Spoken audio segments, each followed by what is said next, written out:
एक समय की बात है, एक दूर के राज्य में राजेंद्र नाम का एक बुद्धिमान और न्यायप्रिय राजा और उसकी खूबसूरत रानी रुक्मिणी रहते थे। उन्होंने अपने राज्य पर दया, निष्पक्षता और करुणा के साथ शासन किया। एक दिन भूमि पर भयंकर सूखा पड़ा और फसलें सूखने लगीं। राज्य के लोग चिंतित थे, क्योंकि उन्हें नहीं पता था कि वे फसलों के बिना कैसे जीवित रहेंगे। राजा राजेंद्र और रानी रुक्मिणी ने राज्य के बाहरी इलाके में रहने वाले बुद्धिमान बूढ़े ऋषि को बुलाने का फैसला किया।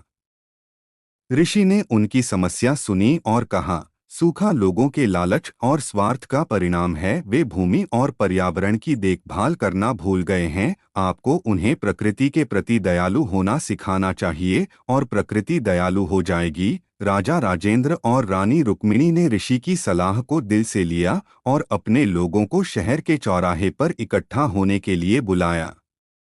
उन्होंने स्थिति के बारे में बताया और सभी से जल संरक्षण, नए पेड़ लगाने और वन्यजीवों की रक्षा के लिए मिलकर काम करने का आग्रह किया।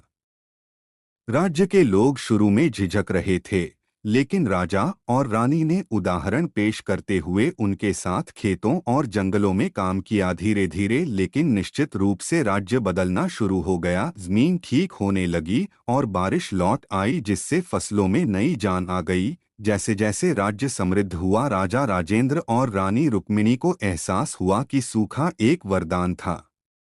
इसने उन्हें पर्यावरण की देखभाल करने और एक समुदाय के रूप में मिलकर काम करने का महत्व सिखाया था।